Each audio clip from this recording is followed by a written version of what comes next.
introduce to you Professor Anusuya Chinsamy Turan. I have to just add that personally, I've known Anusuya for a very long time and had the privilege of working with her also at the South African Museum before coming to the university. I've just teased her now and said she's Mrs. Dinosaur. She is the world expert. And today she's going to talk on what I think is a completely fascinating topic. So let me tell you a bit about her. Professor Anusuya Chinsamy Turan is a paleobiologist, and she's based in the Department of Biological Sciences at this university. She's a global expert on the microscopic structure of bones of extinct and extant, and I almost said animals, extant vertebrates. Her work has been recognized by several highly acclaimed awards. She has won the South African Woman of the Year Award. She has won, in the same year, the Distinguished Woman Scientist Award from the South African Department of Science and Technology. And in 2013, she was awarded the World Academy of Sciences Award for the popularization of science in sub-Saharan Africa. And in 2015, she was awarded a gold medal for science and society from the Academy of Science of South Africa. Professor Chinsamy Turan also published extensively, both in high-ranking international scientific journals and also a lot in the popular press. She's the former president of the Association of South African Women in Science and Engineering, the former deputy president of the Academy of Science of South Africa, and she has served as director of the Eco Museums of Natural History, of the Natural History Collection, as director of the Natural History Collections. She is highly committed to the promotion of science and is involved in a number of organizations that do this. For example, Science Fest Africa, which is the biggest science festival in Africa, the United States-based Jurassic Foundation, and the Cape Town Science Center. She has published 2 academic books, Microstructure of Dinosaur Bone and Forerunners of Mammals. Aside from these 2 books, she has also published 2 popular level books for children, but also for adults, called Famous Dinosaurs of Africa and Fossils for Africa. And for those of you who are interested in the last 2 books, they are at Bay Books on level 3 outside our office. And they are lovely books. So please welcome Professor Anusuya Chinsamy Turan. Okay, thank you. Okay, hi everyone. Well, it's a real pleasure for me to be here again. I love coming to summer school, and I know I recognize faces in the audience here. I know some of you have been with me on this journey several times. This time, it's slightly different. This time, I'm going to talk about the curious lives of the thunderbirds and their relatives. Now, some of you may wonder what are the thunderbirds and what is my interest in the thunderbirds, but I'm going to get there. I just want to say that as a paleontologist, I work on many different kinds of animals. And as Madi just explained, my research involves the microscopic structure of the bones of these extinct animals. And so my research involves many, many different kinds of animals. If they have bones, I can work on them. Whether they're humans, extinct humans or early humans, whether they're modern humans like us, or whether they a vertebrate, like an early vertebrate, like a fish, or maybe an amphibian, anything that has bones, I work on. And what's happened over the past, I would say, decade or so, I think people have realized the contribution that bone microstructure can make to understanding the biology of extinct animals. So normally, when we find fossils in extinct animals, we find them, we study their bones, we get an idea about the size they are, their anatomy tells us something about how they moved. But if we want to know something about how they lived, what was their biology like, then we have to look at the microscopic structure of their bones. And so my interest in these big birds actually started about 2 years ago. And I was contacted by a researcher in France who was working on a big bird. I will tell you about that one in a while. And this particular bird was a large bird on an island. and it had very, very unusual size for a bird, and I was asked to look at its bone microstructure. And since then, I've now looked at several other birds. And the ones that have really been absolutely fascinating for me have been these thunderbirds. And I thought what I'm going to do in the next 2 lectures is share with you some of the research that I've been doing, but the first thing we have to do is introduce the birds. So that's why this lecture is Meet These Birds, Meet the Giant Birds. Okay, so when we look at modern birds, the largest modern bird is an ostrich. And you've all seen ostriches. You know that the males can be incredibly tall, about 2.8 meters, and some of them reach about 156 kilograms. That's the largest living bird, and it's terrestrial.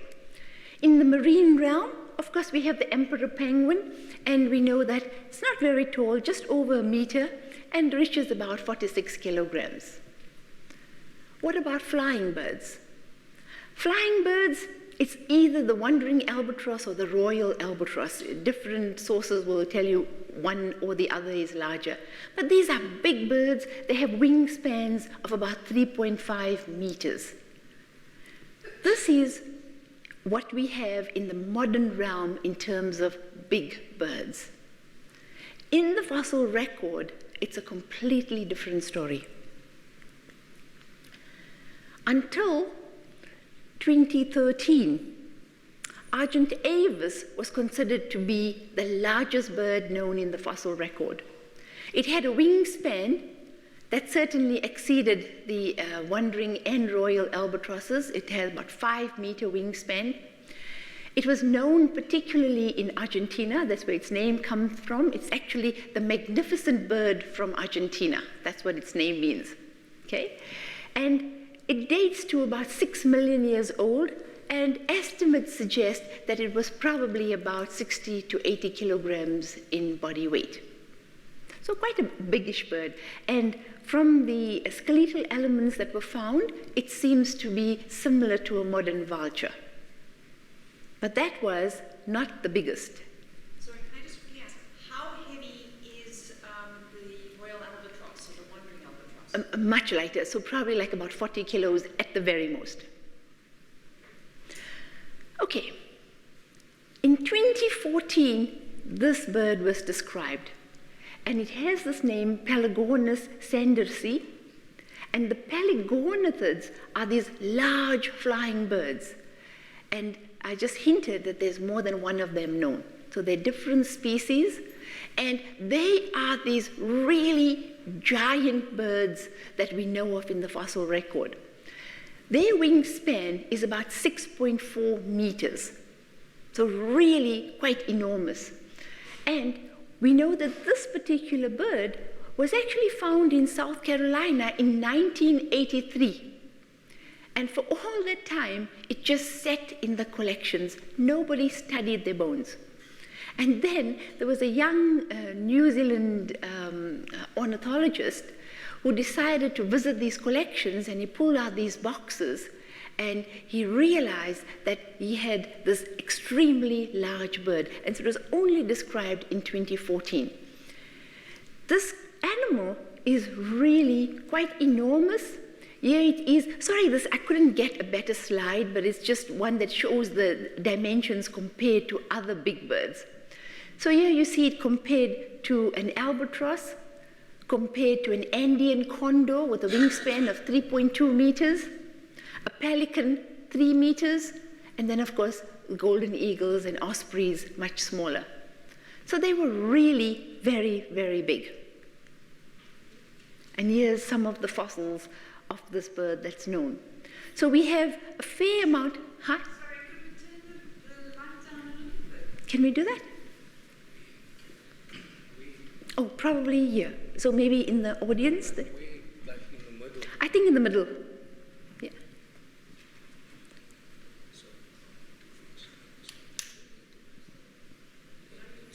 Does that help? When there should be a dimmer switch.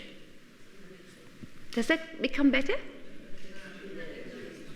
And these ones here, this is the ones that have to come off. I think whole lights here, this one. No, but that one's Yeah. Yo. There we go. Okay, so these Pelagonus sandarisi is known by several bones in its skeleton. You can see these are some of the bones that we have of its skeleton. And these strange looking bones here are actually part of its skull. So this is the skull of this bird. They're very, very slender. And what should immediately strike you is that they had teeth in their jaws, which modern birds don't have. But I have news for you. Those teeth are not real teeth. They're not made of dentine and enamel. Okay? They're what we call pseudo teeth. Now, for those of you that probably attended my lectures on the evolution of birds, you know that along the evolution of birds, we know that birds started with an ancestor, a dinosaur ancestor, that had teeth.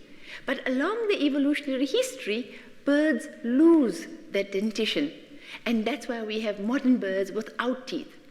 But these guys develop different kinds of teeth.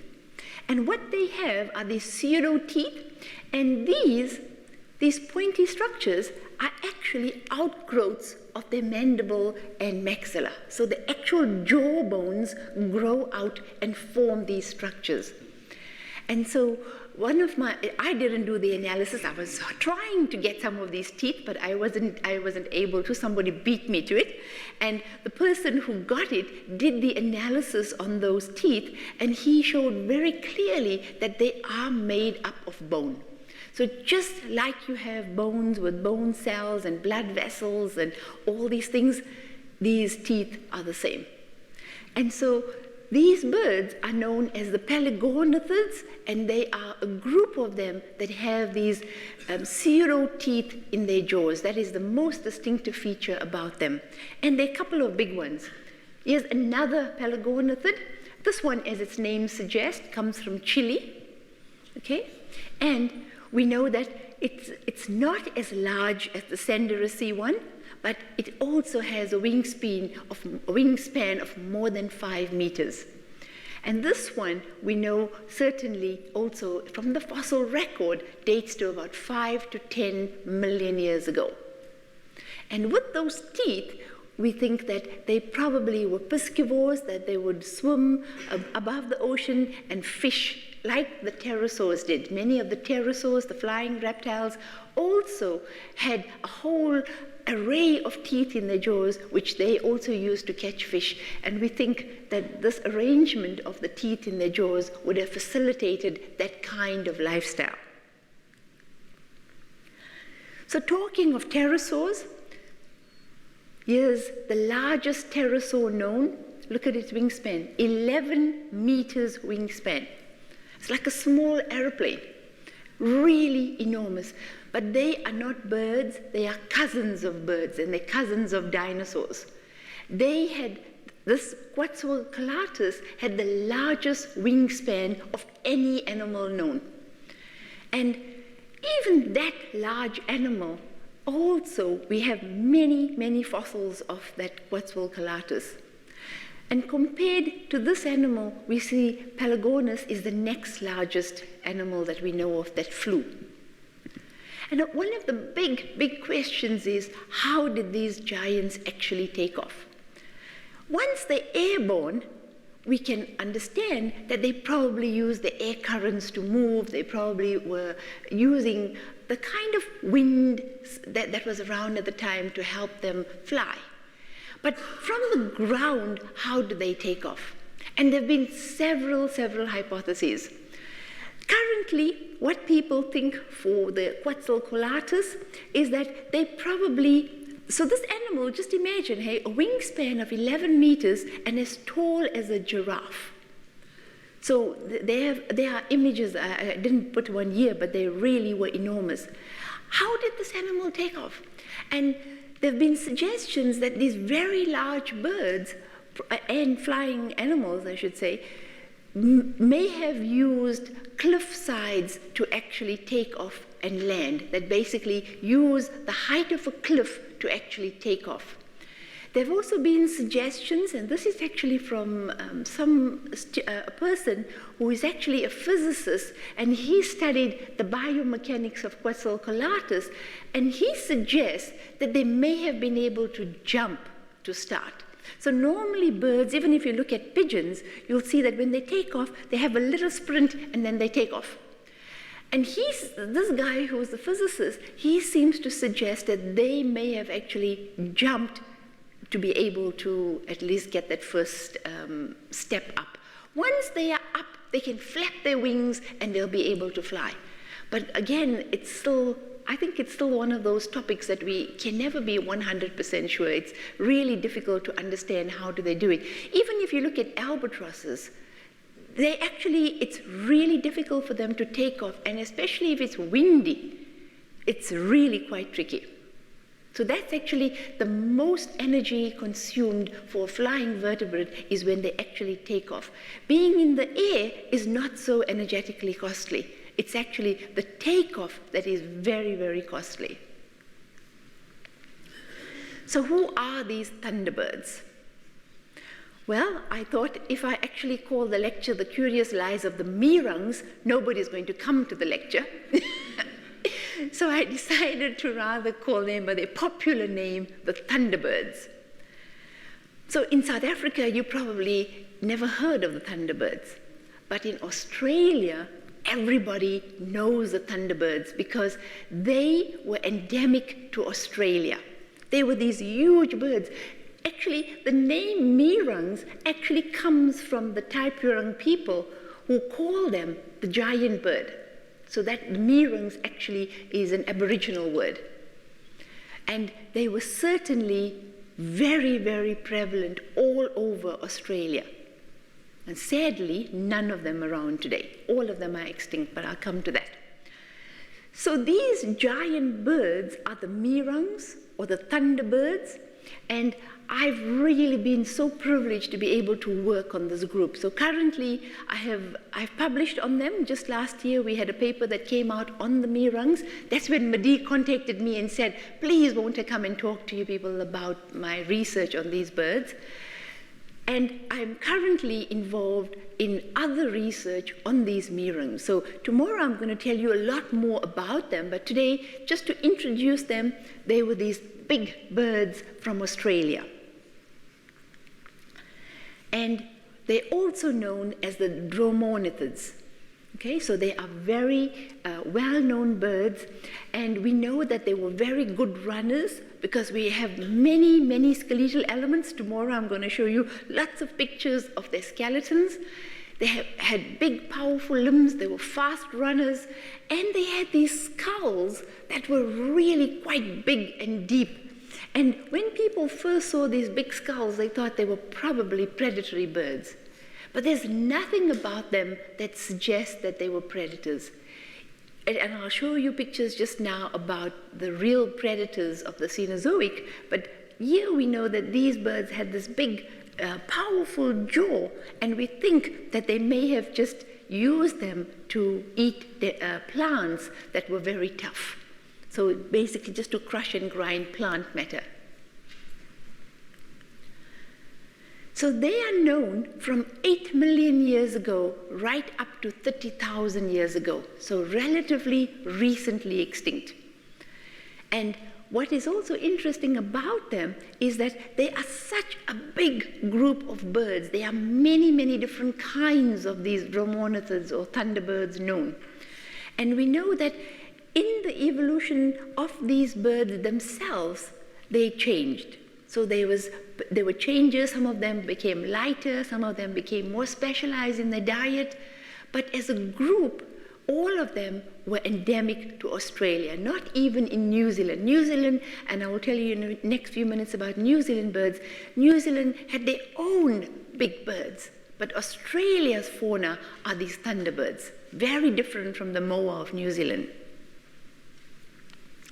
And so I've published on the dromornithids, and currently I'm working on this Genionis, which was one of the most recent of these dromornis birds that we know of. So they were very large. Here you see the bird compared to a camel, okay, enormous bird, 3 meters tall, and our recent estimates of the males of this species is about 650 kilograms. So really, really big, heavy birds. And the dromonas we find in the fossil record from about 8 million years ago, and some indications maybe even in the Miocene already. And this is where they mainly found, in the central part of Australia, in the Northern Territory, in Alcoota. So if you've been to Alice Springs, I don't know how many of you have been to Alice Springs, but last year I was invited as a keynote speaker to a conference in Alice Springs, and I had never been to Australia. Because I was working on these birds, I'd never been to Australia, and the next minute I get this invitation to come and speak at a conference in Alice Springs, and most people have never heard of Alice Springs. But it was one of the most amazing places. So I flew into Adelaide, and I spent some time at Flinders University. That's the very big paleontological university where they do paleontology. And from there, we drove all the way into the heart of the country. It was the most amazing journey. And I always thought to myself, why did I never go to Australia before? It has fascinating animals, and it was just wonderful. In terms of biodiversity, it's as rich as South Africa and Africa. It's really amazing. And I was so fortunate to be traveling with biologists, because we stopped at various places, and nobody minded if we stopped at a waterhole and looked at animals for 2 hours and then continued. So it was wonderful. The fossils, all these dromonithid fossils, have been collected mainly from Alcoota. They think there was probably a large waterhole in the area, and the fossils are now located in the Alice Springs Museum. And that's why the meeting was there, and that's why I was there speaking about these birds. And would you believe, we have such good information about them that we know who's their closest relatives, and who would think that they have a duck or a goose as their closest relatives. So we'll come back to this question about why is it that these birds get so big? But just again for you to remember that their relatives are really quite ordinary medium-sized birds. Not very small, but not very big either. But on the island, Australia, they become huge. What about the elephant bird? I'm sure you've heard about Aepyornis. And Aepyornis, until very, very recently, it was considered to be the largest terrestrial bird. But now we know that the thunderbirds are even larger. And certainly Aepyornis competes quite well for the title. They reach about 500 kilograms, really very large birds. And they, of course, are much closer to home. They are from Madagascar, and they are related quite closely to the retites, which are the ostriches, the emus, and the cassowaries, those large terrestrial birds. But today, we've been able to do DNA analysis on these bones, and we know that their closest ancestors are actually kiwis. And my next slide actually is a kiwi, but I just want to say that they were around, we think, right up to the 17th century. There are reports of sailors seeing large birds like this, so they've only gone extinct relatively recently, and mainly we think by humans, or because of humans. So from Madagascar, there were these very large birds. The largest of them is the Aepyornis maximus, but there were at least 3 other kinds of Aepyornis. And some people even think that maybe the smaller ones are actually another bird called Malaronus. But the biggest of them is Aepyornis. So Aepyornis was this very large retite, ostrich relative on Madagascar. And there's its eggs for comparison. a hummingbird egg in the hands of this person, an ostrich egg, and an Aepyornis egg. It was huge. And we know from the very few eggs that survive, there's just about 3 eggs that are known, and they were so large that we think they had a 7-liter volume. So if people found these eggs, they would be able to feed a family. At least 10 people could eat from those eggs at one time. So really very, very large eggs. And maybe that's why they were exploited so much. It was very easy to get the eggs. Oh, that's wonderful. Thank you so much, Fazila. So these are notes that you have. You can each take one, so you don't have to be writing very fast as I'm speaking. Okay, so it's the largest egg that is known. And so most of you know that I also work on dinosaurs, and I can also tell you it's also one of the largest eggs that we know for any vertebrate. The only eggs that are bigger than this are eggs of a dinosaur called, the egg is called a Megaulithus ziziensis, or a large egg about 44 centimeters long, which belongs to a sauropod dinosaur. But otherwise, this egg is one of the largest eggs known for any vertebrate. And here's an egg being held by David Attenborough. I just thought you'd get an idea about how big it is if you see him there. And in fact, I should tell you, he has one of the eggs in his private collection. So he's one of the holders of these big Aepyornis eggs. So it's relative. So genetic analysis suggests that the smallest of the ratites, the kiwi, so you probably all know that the kiwi is also related to ostriches and emus, but it's the smallest of them. And the smallest ratite is the closest relative of the largest of the ratites that we know of. And that is really quite something, because we can see in terms of habits, it's also not a carnivore, it's a herbivore, and we see in terms of the way in which the animal is kind of adapted to its lifestyle. It's a large animal, it's slow moving, it's not really a fast runner. Being so big, it wouldn't be a fast runner. And so how did this actually happen? And there's, of course, many suggestions about the biogeography of how biogeography and continental drift would have facilitated the movement of these birds.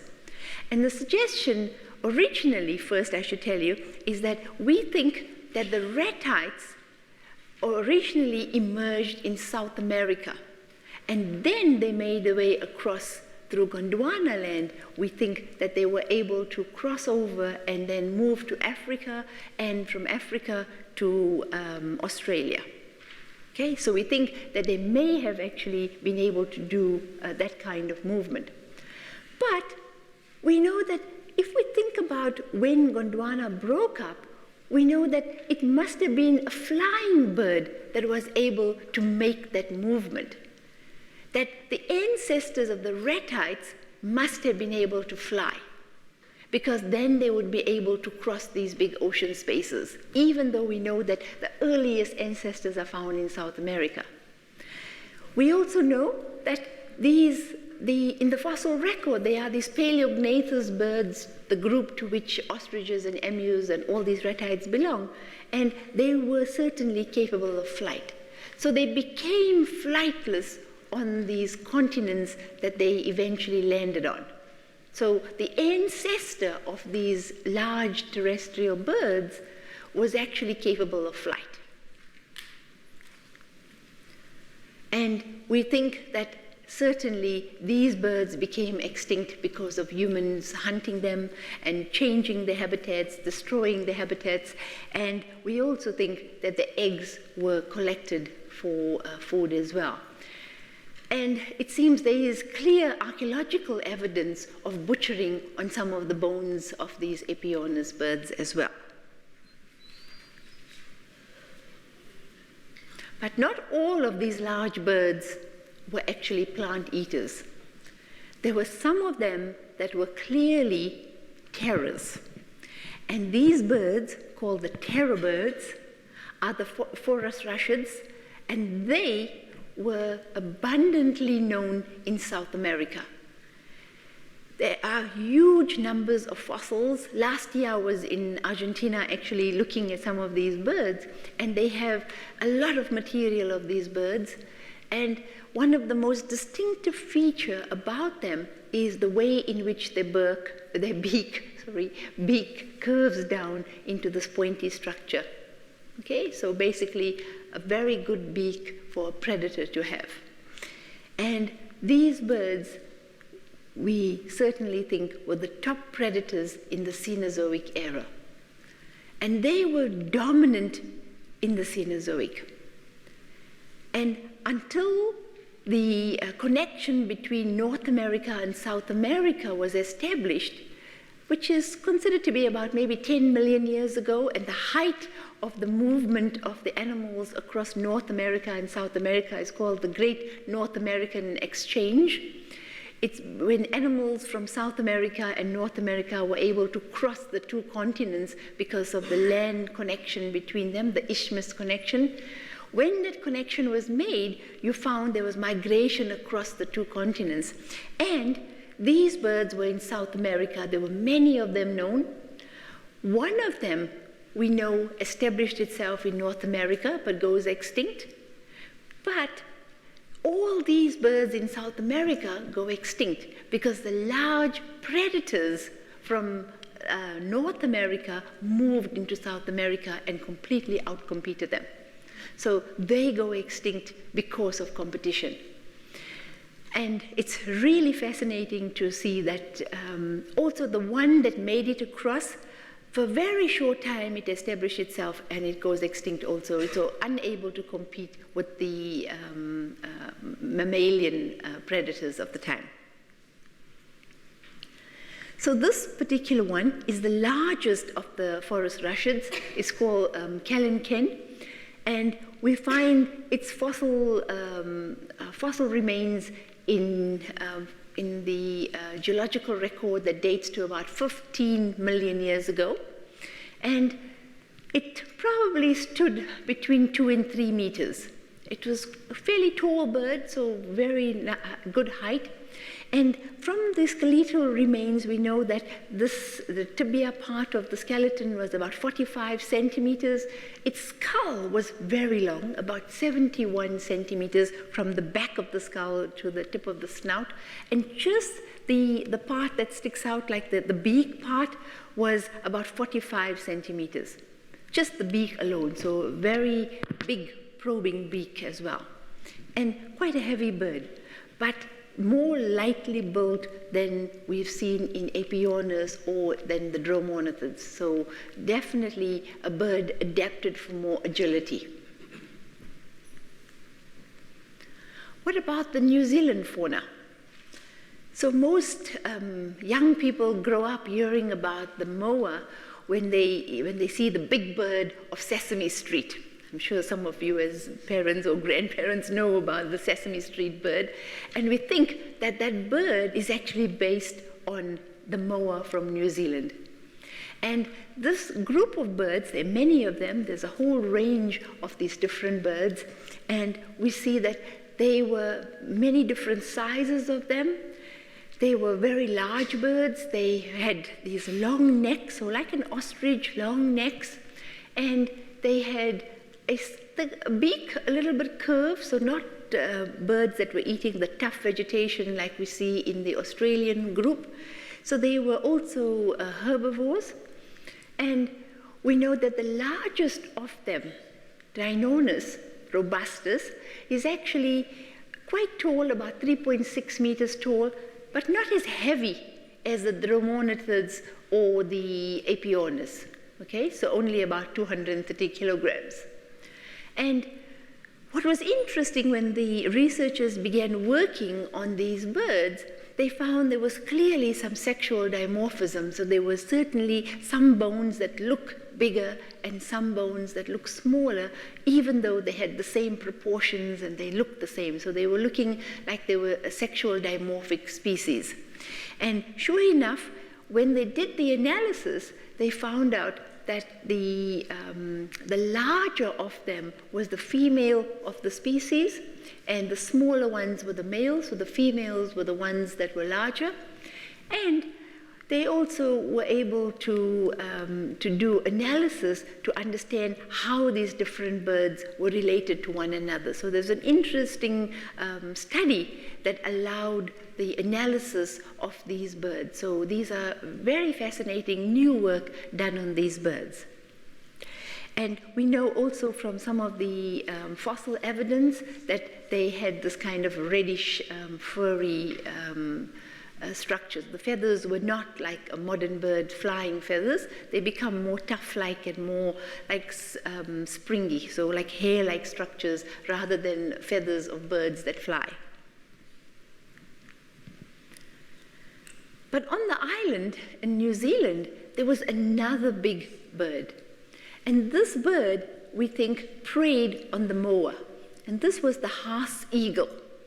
And this was a fairly large bird, also sexually dimorphic, like many of the birds of prey, that the females were larger than the males, and quite a vicious bird, a wingspan of about 8 to 10 feet, so fairly big. And we think that it went extinct when the moa actually goes extinct. So what is interesting from the fossil record is that you can find moa fossils up to about 40,000 years ago.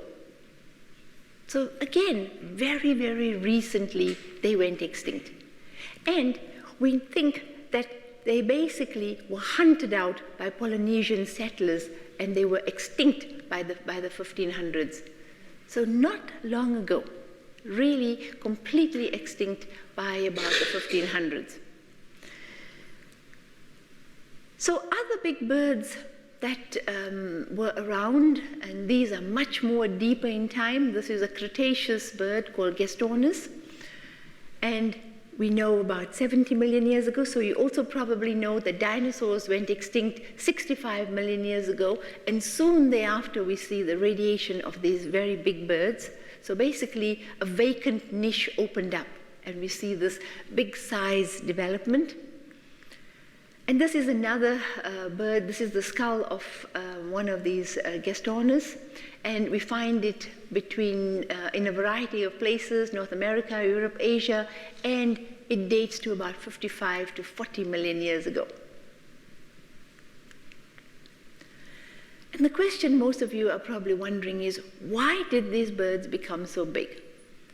And it's been something that researchers, biologists have been fascinated about, because even if you look at modern islands, and if you look at the fauna on modern islands and compare that fauna that is present on the islands with that of the mainlands, you see that there's always a change in body size.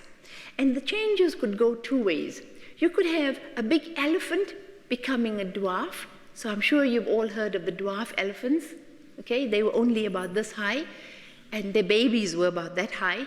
I mean, I have a student who's working on dwarf elephants from Sicily, and they really are exactly like elephants, but they've just shrunk in size. And among the elephants themselves, there are some that are very small. The falconeri are very small, but there are others that are medium-sized, and we see that from a big body size, moving to an island, they shrink. And we've seen also the opposite effect, that small body size animals sometimes become very large on an island. And the person who began all this research was Foster.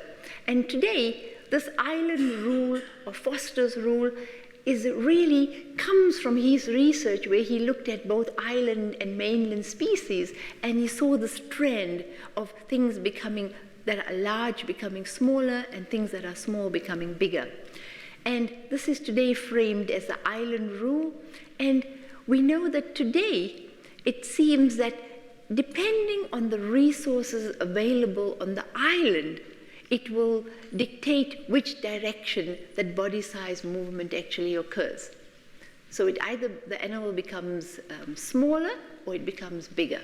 In the case of the elephants, of course, on a small island, the resources are limited, so they become smaller. But there's several advantages of actually being big on an island.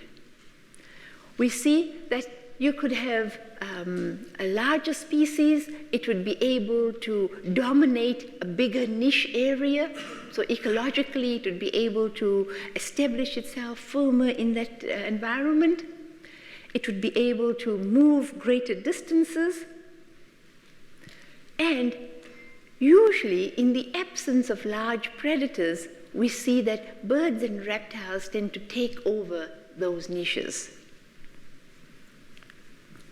Among herbivores, we know that large size also allows them to cope with predators.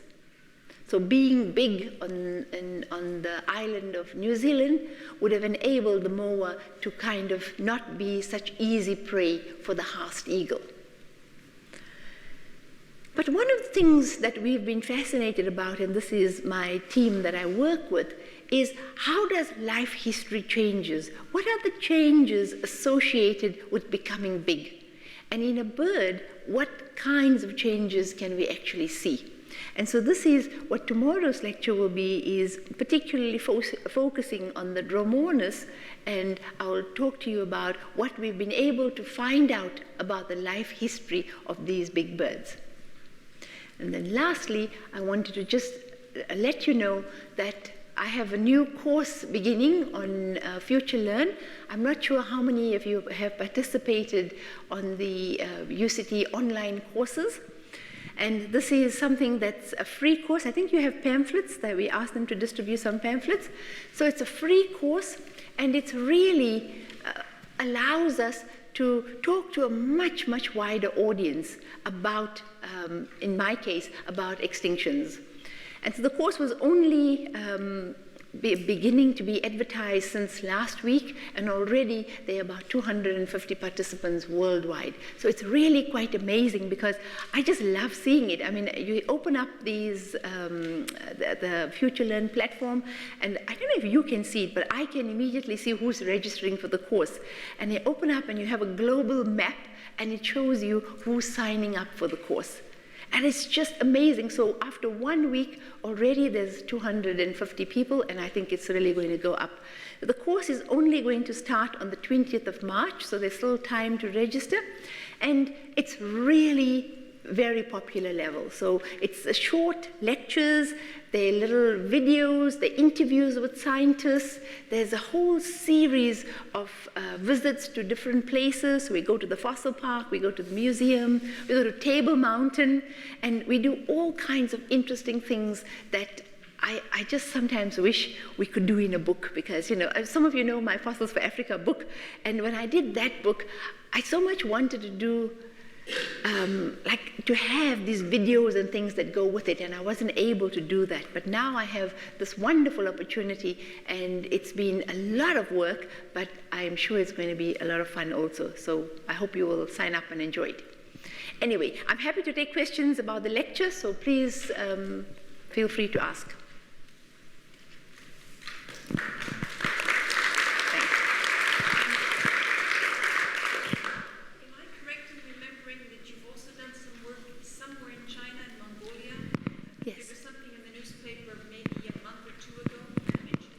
Not a month or two, but I have worked on Chinese birds and Chinese dinosaurs. So not Mongolian, but Chinese. Yes? I have 3 questions. I see a lot of hands up, so let me throw all 3 at you. For the, now I noticed that you showed us the very large female and the small male that reflect the spurs. That looks to me like there's a mating problem. Well, you know, when we look at these birds, we have to certainly try and understand what would have been the advantage of being large. So maybe in their particular environment, being large females, they would have been able to protect their eggs better. Maybe they would be able to offer more protection to the young. Just a larger body size may have been an advantage. So it's always debatable about what does a large size confer. You know, so when we think about ostriches, we know that ostriches, the males are very large. But amongst ostriches, we know that the females all deposit their eggs in a nest, and more often the responsibility of looking after the young is usually the males. Let me go to my second question. For that bird, I was imagining this little male needing a stepladder. For that very large bird that you showed with no feathers, are there cases like that? That seems most unusual. No, not featherless. It would have had feathers, but the feathers are not adapted for flight. They've become very springly, hair-like structures. So, you know, the feathers are completely useless for flight now, so they don't need to be like a modern feather that's aerodynamically designed. Sorry? No. Back to your very early slide, where you showed us the largest birds and compared it to that 11-meter wingspan pterosaur. You said that the bird was the second largest wingspan, but the pterosaur must have had predecessors. It was sprung into existence to that size. So somewhere in the fossil record, there must be some larger wingspan pterosaurs. Yeah, I didn't understand. You said the pterosaur must have had, yeah? 11-meter wingspan pterosaur. What if I turn on the issue? There's an 11-meter wingspan pterosaur and a 6-meter wingspan bird. And you said the bird was the second largest wingspan known in the fossil record. Yes. And my guess is that that 11-meter wingspan pterosaur must have had other species as predecessors. Oh, yes. Yeah, no, I meant that the bird is, as a bird, it is the, it's not the largest, that it's probably large for a bird, the largest for birds, but not the largest for pterosaur. The pterosaurs, there were certainly others that were also big-winged. Okay, so it's not second as in, sorry, I may have confused you there. I meant as a group, the Cenderaceae has a very large wingspan, but the largest actually was among the pterosaurs. A flying reptile, so their wings were not made of feathers, their wings were made of membrane. So they are the flying reptiles. Yeah, they were quite amazing creatures actually. Yes?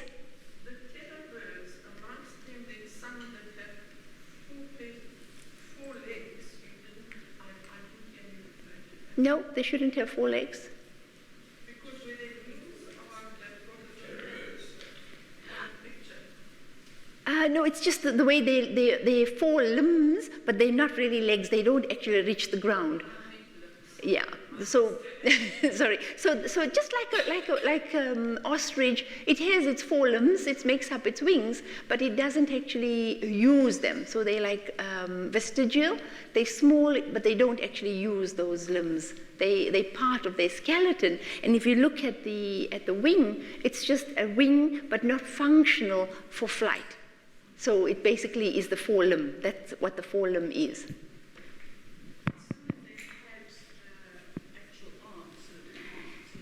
Yeah, but it's like a T-Rex, you know, having arms but not really using them. So vestigial, we think. It's very difficult to use these arms if you're so big. How would you get down to your prey? At least with T-Rex, we think it maybe use them for scavenging, helping with scavenging, but we don't really know. Yes? How do our bones compare under the microscope with those of dinosaurs? That's an interesting question. So, if we have to now take a step back. So birds are mammals. Birds are endothermic, and so are mammals. And we are mammals. So we have endothermy, which allows us a high rate of metabolism. Dinosaurs are somewhere in between. We don't think they were warm-blooded or endotherms. neither were they exactly ectotherms. And when we look at the bones of dinosaurs and look at birds and mammals, we see that there's interesting things that happen in their bone structures themselves. So at a microscopic level, we can see the same basic structures. So you will find the bone cells, you will find blood vessels that course through the bone. But what's different in a mammal, that's us, and in a bird that is also a warm-blooded animal, the way in which these tissues are organized is very different. So in mammals and birds, we find that they have an extremely fast rate of growth, and this manifests in the bone in terms of how the bone is actually formed. So they have many more what we call primary osteons, they have more woven textured bone, and all of this is because they have fast rates of growth. Dinosaurs, on the other hand, they tend to have a longer rate of growth, a slower rate of growth, and we find that they don't have the vascularization to the same extent as do mammals and birds. And they also have growth lines. But tomorrow, I'm going to tell you about these birds and what we see under the microscope with their bones. So watch this space. Okay. Thanks. Thank you.